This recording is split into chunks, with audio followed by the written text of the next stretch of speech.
It's no wonder Skynet and the machines uprise to destroy all humanity because movies like this came out. Let's transcend into this review. Hey kids, it's time for your What up, big kids? Here's your big review of Transcendence on Blu-ray DVD combo pack out today. I want to thank Warner Home Videos for sending out this to review. I didn't get to see this movie in theaters, but yeah, kind of glad I didn't. But yeah, let me review the movie since I didn't get to before. Now the movie is first-time director Wally Seitzer. I believe he's cinematographer for pretty much every Christopher Nolan movie, like from the Dark Knight trilogy to Inception. And you can definitely tell he has a good eye visually for cinematography and good eye for like visual effects. This movie was definitely really visually stunning to look at, you know, both how it was shot and just everything, the lighting, and it definitely looks beautiful on Blu-ray.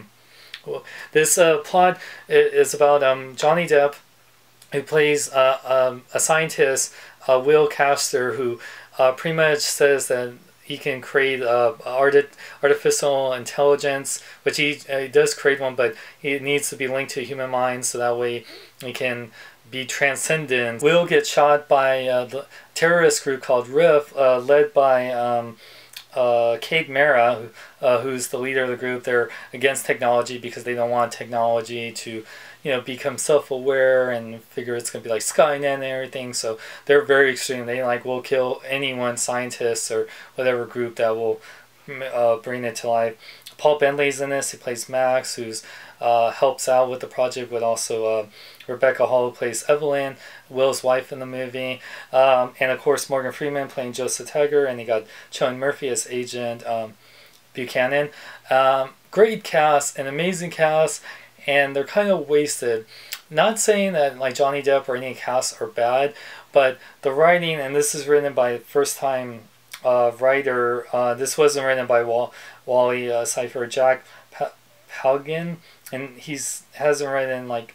He's written other things like Battlestar Galactica and Last Man Standing, but not any movies. And it definitely shows Wally, as a first-time director, has a good visual style, but the plot is very.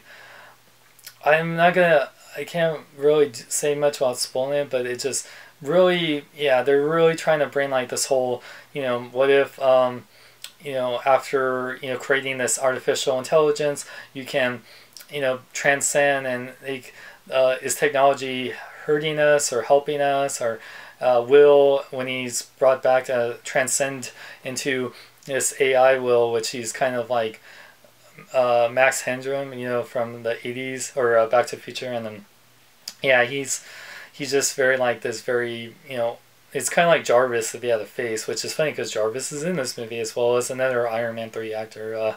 How funny.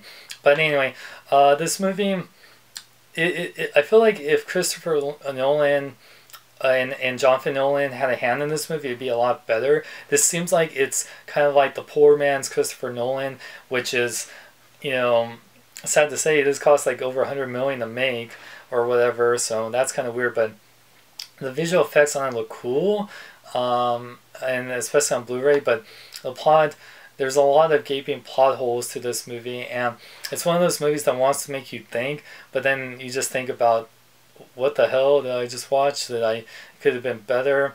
And ultimately, the great ideas that this movie comes up with just ultimately get lost in the mix of, you know, really bad pacing and really weird gaping plot holes. There's like year jumps, which they didn't really need that, and yeah, I mean, it just, I don't know, it's really confusing yet predictable at the same time, and yeah, this is definitely like a movie. Sad to say, I would just rather rent, or would rent it and instead of buying. I mean, I appreciate Warner Home Video, but just being honest about it. But I'm not the only one. This only got like a 16% on Rotten Tomatoes, and yeah, I mean, I really want to love the movie, but it's, yeah, I mean, it's definitely not Christopher Nolan, just a guy that worked with Christopher Nolan, with actors that I love, like Johnny Depp and Morgan Freeman, and but they couldn't ultimately save the movie. Now for special features, there's not anything that's big on this, sadly, that could save that too.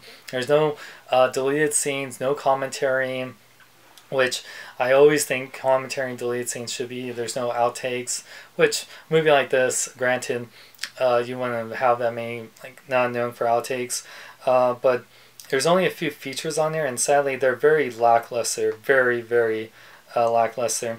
There is a 5-minute feature that was Transcendence, where they just have an interview with the cast and crew and about the plausibility. It's kind of interesting, but sadly that's the best one, because everything else is like like a singular vision. More cast and crew interviews with the director. Oh, they're just talking about how Wally is a great director and he's really fun, and it just seems to really be praising him. And then the last ones are really it's like Guarding the Thread. It just talks about the moral dilemma about how we're AI technology, and is it good, is it bad, but it's really quick. And and then The Promise of an AI like talks about how it is pretty possible that things like this could happen even in the next 30 years, and that's kind of scary. And then it's just some viral videos about It's Me, Singularity, and Riv, kind of stuff that was just shown on the internet to promote the the movie. And then just some trailers, HD. But yeah, that's really it. Like I said, I really wanted to love this movie. This seemed like a movie that was really interesting. It's like, like Inception, or even Christopher Nolan's Interstellar. It seemed like something very different, or like Jumper, where, really, like, I love sci-fi movies, but like, this is definitely not like Edge of Tomorrow, or, other great sci-fi movies out there. So with that said, I give Transcendence, Transcendence, I give a 2 out of 5. It had some cool parts in it, and I did like the cast, but ultimately it's just it's ultimately forgettable. It's just if you watch it once, there's no really need to watch it again. So thanks to Warner Home Video for sending me out this review. I really appreciate it. Check out Rip the Apparel for cool shirts like this. And for more, check out my website at SeanXLong.com. Check out enewseye.com.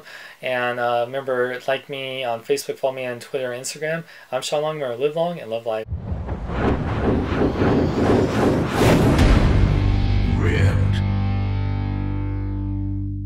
This is definitely a movie that makes you think, what were they thinking? They could have done so much better with this movie.